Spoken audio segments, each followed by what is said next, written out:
Hello watch enthusiasts and welcome to Watch Chronicler. The Godfather is one of the greatest movies of all time, and perhaps my favourite too. As most will know, it's a movie uncharacteristically centred around one character's rise to ultimate power in the mid-20th century mob underworld, but it's far more visceral an experience than that. Michael Corleone begins his story as a young but seasoned war veteran with an admirable regard for public authority and a clear resistance to his family's criminal enterprise. But faced with a world far less black and white than previously understood, and the necessity to step up to protect his family, Michael becomes a brutal but very much pragmatic killer for whom the ends always justify the means. It's a process at once terrific and terrifying, but also one which comes to bear considerably on the subject of today's video, the Tudor Black Bay. Like the character, Tudor's Black Bay has taken a decade to transition from being a charming offering with plenty of promise and illusion, in the watch's case a historical illusion, including attack divers in the dead of night, to the brand's de facto flagship, a serious and entirely self-aware product. In this video, I'd like to chronicle the Tudor Black Bay, not to give you a complete history, but to show you how this innocuous ETA-powered diver has come to revolutionise the dive watch and the Tudor brand alike, whilst Rolex might have found in it the ultimate tool to stay above its competitors. This is the transition from Mike to Don Michael Corleone. When the Tudor Black Bay was launched back in 2012, it was something unusual but nothing more. Vintage-inspired dive watches had existed for some time before the fact, including the Longines Legend Diver on the widespread end of the scale, and DOXA's work on the deeper, collector's end. Nevertheless, these offerings were squarely intended for and designed around the enthusiasts market without any real ambitions for wider sale. The Black Bay, on the other hand, was very different, and yet drew a lot from Tudor's desire to reinvent itself. For Tudor, the affordable sister brand to Rolex, the 2000s were unremarkable. After almost half a century of production of their own Submariner, an ETA-powered less conventional and less expensive alternative to the full-fat Rolex, they decided to discontinue the model in exchange for more daring and generally ugly pieces like the Hydronaut. During this time they also left the American market and by extension the opportunities of its immense buying power. And so at the turn of the next decade they needed a new direction, which began with a full U-turn. In these terms, the Black Bay was just that, a backward-looking self-indulgence which Rolex could never allow itself. In basic form, Christopher Ward's advertising department was right to find its £2,000 pricing unreasonable when compared to their better specified Trident dive watch, as the Black Bay contained a simple ETA 2824 movement, a low 200 meter water resistance, no date, and even an aluminium bezel insert. Nevertheless, it understood that the past, a place best witnessed through rose-tinted spectacles, was where Tudor was a serious, desirable brand. As such, they forgot about crown guards or ceramic bezel inserts, and left them to Rolex in favour of distilled nostalgia in the red and blue aluminium bezels, golden dial and hand accents, and the revival of Tudor's snowflake hands. It was a watch easily understood, and which could make one smile in a refreshing way which Rolex couldn't. Still, the original Black Bay was far more innocent a watch than its more recent counterparts. It was sized larger to appeal to most buyers, not the enthusiast. It was offered with both a steel bracelet and an exquisite loom-woven one-piece fabric strap, and its movement was serviceable, but not geared to compete with anything Omega, for example, could deliver. This didn't really matter though, and the later introduction of the black-on-black variant confirmed that this was the de facto old-school Submariner for the average man, not someone wanting to portray wealth. But in the background, Tudor, and I suppose by extension Rolex, realised just what their brand could now deliver to the lower-level luxury watch market. In 2014, the direction taken by Tudor began to materialise in the North Flag, an unsuccessful but very important field watch for the brand, the first in-house Tudor which could give a 70-hour power reserve, chronometer accuracy, increased shock resistance with a balance bridge, and even a silicon hairspring. At the time, one might have thought this vexing given that Rolex had no such features at their disposal, but for reasons which I believe have become clearer over the last few days, it wasn't.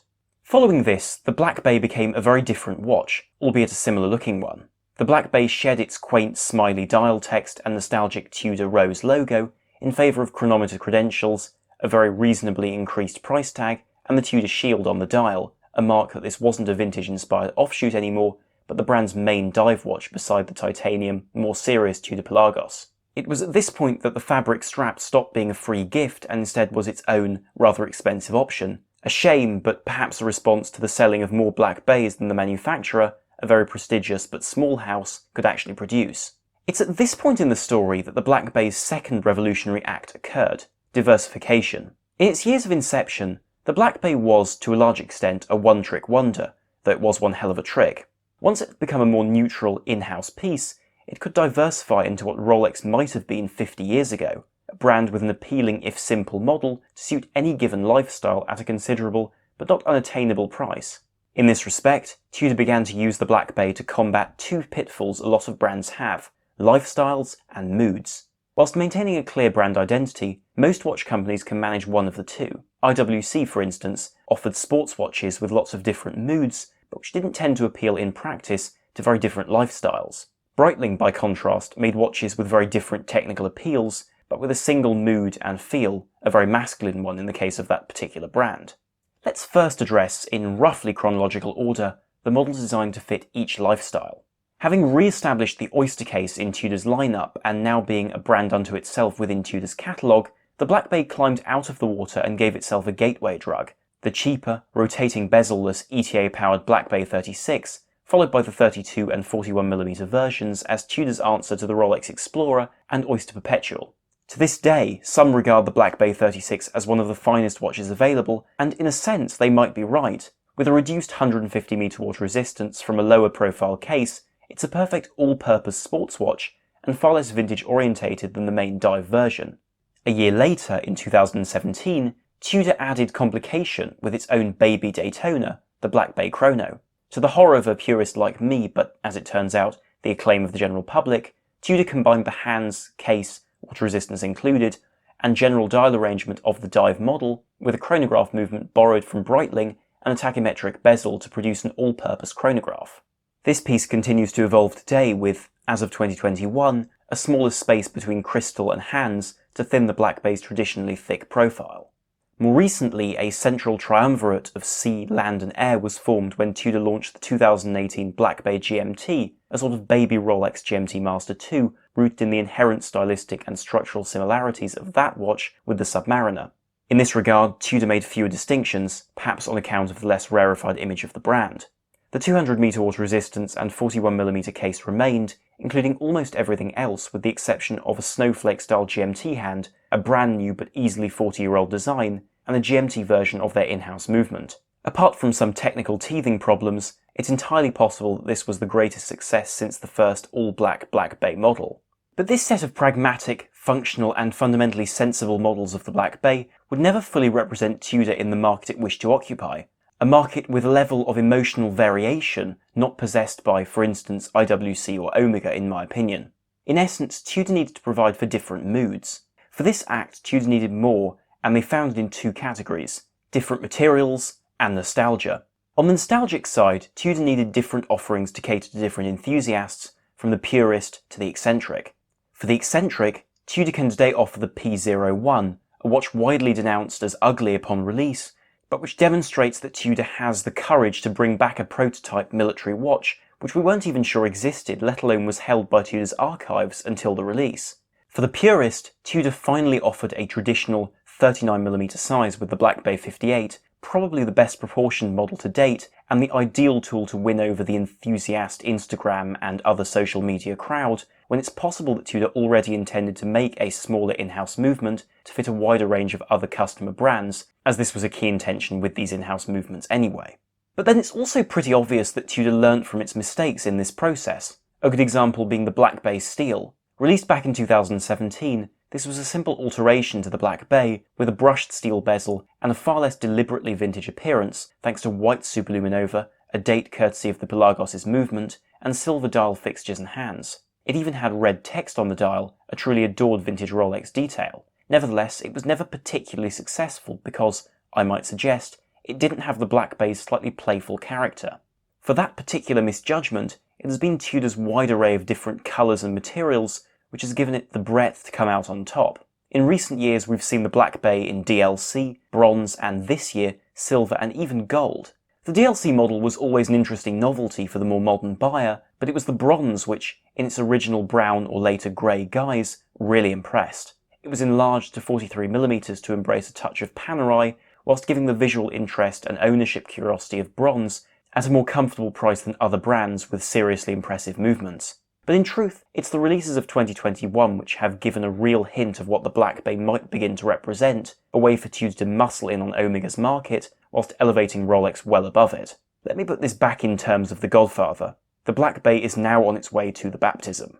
First, the Silver Black Bay. Despite being the most discussed new release from Tudor, this is a watch with a curious role in my opinion. If one stops to consider a 925 silver dive watch, the formula seems strange, even misguided. But when one considers that Tudor is offering an all-precious metal dive watch in an alloy specifically designed not to age for only a few £100 more than the steel equivalent, the package becomes more enticing. Forming the other side of a pincer movement is the new gold model, which, at £12,610, is hardly cheap. It is less than half the price of an equivalent Rolex. Now let's bring in the example of the new Omega Seamaster Gold Bronze, a watch which can stand in for many other examples on the market. In essence, Omega is left with a strange and unproven gold-bronze alloy which can't be marketed as a proper precious metal anyway, being used to make a gold dive watch cheaper than they normally could with a price just shy of £10,000. By contrast, if you look to Tudor, they can give you another precious metal watch for a third of the price, or a solid gold one for just a little bit more. Then we come to Tudor's most important new watch, the new Black Bay Ceramic, the follow-up to the DLC Dark model from a few years ago, but now in a very hard-wearing ceramic form. Priced at £3,550, it's as close as makes no difference to half the equivalent Omega Seamaster 300M in price, and with one final trick up its sleeve, a METAS-certified movement. What this means is that Omega is no longer the only brand on the market to have a totally amagnetic movement, or at least 15,000 Gauss or 1.5 Tesla. But what does this mean in practical terms? Well, the bottom line of this coup de grâce is that the technical innovation which has given Omega a singular sales pitch after the interest in coaxial escapements had waned and the inherent difficulty for a shopkeeper to explain them to a customer became a problem, is now available from a brand which undercuts their model by half and is yet just as appealing. Meanwhile, Rolex doesn't even need to adopt this movement's innovation, because as Tudor's bigger brother, it's inherently elevated above it, and by extension, any attempt Omega makes to rise to meet it. And so that is the story of the Tudor Black Bay. It started off as a simple ETA-powered dive watch with a Rolex heritage and an affable innocence long since lost by most luxury brands. Now, in its place, we have a strategic weapon wielded by the Hans Wilsdorf Foundation as the ideal tool to keep all other brands in perfect place for total hegemonic domination of the luxury sports watch field. To finish on a personal note, I can entirely see the appeal and the growing value of the original Black Bay models, because they present the beginning of a remarkable journey and the end of the old-school Tudor dive watch as we understood it. By contrast, it's very difficult to argue with the fact that the more recent Black Bays, whilst forming a disproportionately large part of the Tudor lineup, are some of the best dive watches in the world, and in fact some of the best watches altogether, in terms of understanding exactly what the customer wants and delivering a brilliant product. But what do you think of the Tudor Black Bay? Do you still see it as a good guy in the luxury dive watch world? Or is it more of a commercial tool these days in its countless variants? I'd be very curious to know in the comment section below. Thank you very much for watching, and remember to like, share and subscribe to always catch the latest videos. This is Armon from WatchChronicler.com, out.